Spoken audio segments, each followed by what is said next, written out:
95 ans donc de la publication de Mein Kampf, le livre, l'ouvrage d'Adolf Hitler. On va justement en parler avec Simon Epstein, historien, professeur à l'Université hébraïque de Jérusalem, directeur du Centre international de recherche sur l'antisémitisme. Bonsoir, merci d'avoir accepté notre invitation. Alors, dans quelle librairie, il y a 95 ans, ce bouquin, il est publié et qu'est-ce qui en veut finalement ? Si vous le voulez bien, je voudrais parler des Juifs. Allez-y. La manière dont il parle des Juifs. Et il y a d'abord une omniprésence juive. Vous savez que les Juifs sont mentionnés au moins 500 fois dans un livre de 600 pages. Et les Juifs interviennent partout. Partout. Quand quelque chose va mal dans un pays, pas seulement en Allemagne, dans le monde, ce sont les Juifs, qu'il s'agisse de questions sanitaires, qu'il s'agisse de questions morales, qu'il s'agisse de questions politiques, qu'il s'agisse de questions artistiques. Dans tous les cas, ceux qui jouent un mauvais rôle dans la société humaine, ce sont les Juifs. Et il y a là quelque chose d'absolument obsessif. Il y a le développement d'un racisme absolument total. Mais les choses les plus importantes relatives aux Juifs dans Mein Kampf sont des choses qui sont souvent passées sous silence et que l'historiographie et que des générations entières d'historiens ont toujours passé sous silence. Ce sont les quelques pages où Hitler explique qu'avant d'être antisémite, il était philosémite.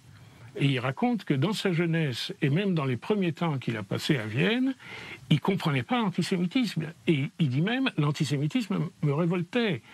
Et il dit même, je me souvenais de ce qu'il avait étudié sur le Moyen-Âge, et où les Juifs avaient été persécutés, et ça le remplissait d'horreur.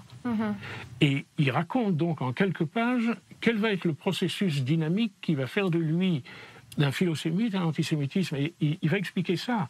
C'est quelque chose d'absolument frappant, si vous voulez, parce qu'il exprime le besoin d'expliquer qu'il a eu un conflit interne, un conflit intérieur entre la raison et le sentiment, que le sentiment le rendait philosémite, alors que la raison apportait sans arrêt des nouveaux arguments qui lui permettaient de comprendre pourquoi il fallait devenir antisémite. Et je dire en deux phrases pourquoi c'est fondamental. C'est peut-être les deux pages les plus importantes de Mein Kampf, parce que de nombreux antisémites sont des gens qui étaient philosémites à un moment de leur existence. C'est vrai dans tous les pays, c'est vrai en Allemagne, c'est vrai en France, c'est vrai dans de nombreux endroits. Des gens qui au début étaient pour les Juifs et sympathiques vis-à-vis des Juifs et qui sont devenus antisémites. Et Hitler, en fait, est le prototype, si vous voulez. Il est le plus célèbre, disons, des antisémites du XXe siècle. Et il éprouve la nécessité de raconter que lui-même a passé par le même chemin, à savoir un chemin évolutif qui mène de l'amitié à l'égard des Juifs à l'hostilité à l'égard des Juifs. Et un dernier point relatif aux Juifs, et très rapidement, si vous le voulez, il y aura tout un débat historique sur la question de savoir s'il avait déjà prévu dans Mein Kampf la future extermination des Juifs. C'est-à-dire s'il avait déjà pris la décision au moment où il écrivait Mein Kampf, en 1925, où il dictait Mein Kampf, s'il avait déjà pris en compte l'extermination des Juifs. Il y aura tout un débat. La plupart des historiens aujourd'hui disent on n'arrive pas à trouver l'idée d'extermination. Ce qu'on trouve certainement dans le livre, c'est qu'il faut éliminer les Juifs sur le plan politique, sur le plan social, sur le plan culturel.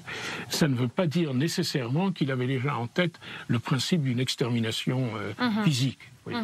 Ce livre, il était interdit en Israël jusqu'à il y a une dizaine d'années ou une quinzaine d'années. Oui, non, c'est pas qu'il était interdit, il n'a pas été publié en hébreu, mais vous pouvez le trouver en allemand et dans d'autres langues dans les bibliothèques. J'ai ici l'exemplaire. Je ne sais pas si on peut voir l'exemplaire qui a été publié en France en 1934. C'est un fac-similé de la première traduction qui a été faite en France en 1934. À l'époque, quand on publiait Mein Kampf, c'était pour dire attention, faites attention, c'est dangereux. Vous voyez, c'était pour montrer que Mein Kampf était dangereux pour la France ou pouvait être dangereux pour l'Europe. Donc, en Israël, pendant très longtemps, on n'a pas voulu le publier, mais les spécialistes, si vous voulez, le lisaient en bibliothèque. Vous voyez. Et dans les territoires palestiniens, et ce sera ma dernière question puisqu'on vient à court de temps, Alors, il n'y a pas que les territoires palestiniens. Dans le monde arabe, depuis à peu près 15 ou 20 ans, les grands textes antisémites connaissent une diffusion absolument, une espèce de déferlement de diffusion. Qu'il s'agisse des protocoles des sages de Sion, ou qu'il s'agisse de Mein Kampf, ou qu'il s'agisse des mémoires de n'importe quel chef nazi qui a réussi à publier ses mémoires, et c'est traduit en arabe et c'est diffusé. C'est diffusé parce que d'office, la haine d'Israël conduit d'office à l'admiration pour ceux qui ont... et puis ça va dans des sens qui sont des sens parfois contradictoires. Si vous voulez, d'une part on dit que l'Holocauste n'a pas lieu, c'est-à-dire que les Juifs n'ont pas été exterminés par les nazis, ça c'est la position des négationnistes, mais en même temps on dit que c'est formidable que les nazis ont exterminé les Juifs, et que donc les nazis étaient des gens absolument positifs. On dit les deux choses à la fois que ça n'a pas eu lieu et que ça a eu lieu et que c'était formidable. Voilà. Merci beaucoup. Ce livre n'a pas terminé sa carrière. Malheureusement. Merci beaucoup, Simon Epstein, pour ces détails et explications après les 95 ans donc, de la publication de Mein Kampf.